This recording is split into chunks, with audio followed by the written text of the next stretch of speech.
American Center for Law and Justice, Jay Sekulow, from Circa News, Sarah Carter, and from our sister network, the Fox Business Network, our friend Lou Dobbs. Jay, legal standpoint, let's just examine this from that point of view and that perspective. Sure. Well, first, what happened here was that James Comey, who's had selective disclosure disease, had caught up with him.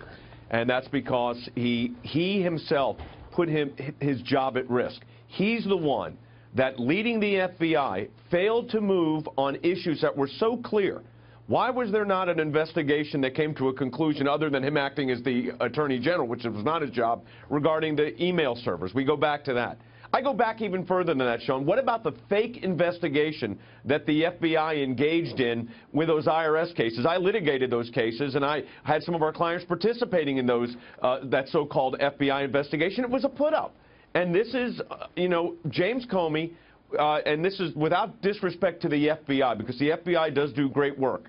But this director of the FBI should have been fired, has been fired, and asked for it himself. I've been saying it for a year. The problem here is he decided he was going to become the judge and jury in these matters, and that was not the role of the FBI director. I could give you the litany of cases that should have been investigated, everything from the unmasking to the disclosures to the leaks to the media to the Clinton email server issue, which we've talked about at length.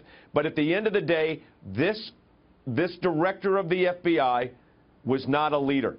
And what he did was politicize a branch of government, a portion of government that should not be. And look, he serves at the pleasure of the president. Yeah, he had a 10-year term. Guess what? That term ended today, and it was his own undoing. He had to go back to the Congress today to clarify again testimony he gave. Oh, he was horrible. an absent director, and that's his problem. And we're not even talking about very important failures under his time, including the Tsarnaev brothers. They interviewed him at the FBI. They let him go. Then they were warned again by Russia. They still didn't do anything. We could talk about, in the case of Orlando, possession of emails of Nidal Hassan before Fort Hood, saying he wanted to kill his fellow soldiers to protect the Taliban.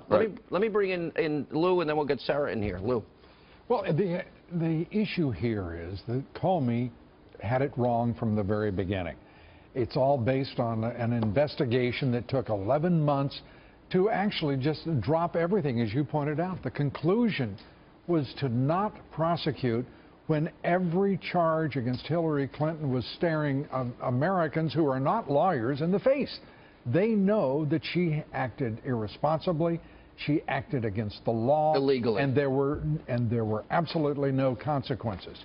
It is disturbing that this recommendation that came out today, that the president fire the FBI director, does not leave clearly the pointer toward restarting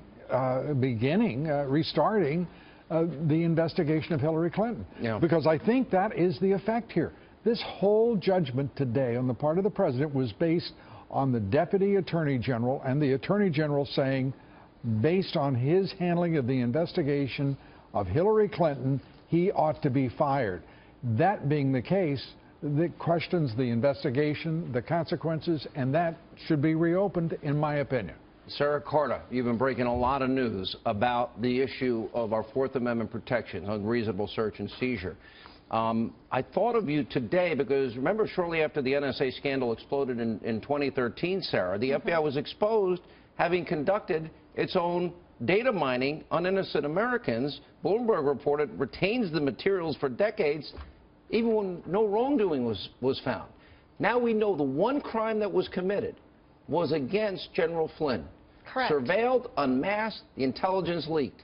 And yesterday, Sally Yates said she never was questioned once by James Comey. The one crime we knew that was committed here? Yeah, I mean, there's never been an actual investigation into the leak, and this is what's so concerning. And I'm hoping that Attorney General Sessions and the Deputy Attorney General now call on the FBI, whoever this new FBI director will be, and even if the interim FBI director is Andrew McCabe, call on them to open an investigation into the leaks. That's what needs to be done. And you know, Sean, I was thinking about this going back to July. You know, it was like Director Comey wanted to have his cake and eat it too. He kept playing both sides, and it didn't work for him. I remember when he came out and said, you know, there was a lack of intent because they didn't want to prosecute Hillary Clinton because of this lack of intent to prove that she was going to do anything wrong with the classified material. Well, you don't need to prove anything. I mean, the fact that she mishandled classified material through gross negligence is enough to prosecute. And that should have been left up. Even if Loretta Lynch wouldn't have prosecuted her, that should have been left up to her to make that decision and not Director Comey. And I think this is why the Deputy Attorney General right now is making this decision and asked the president to fire Director Comey.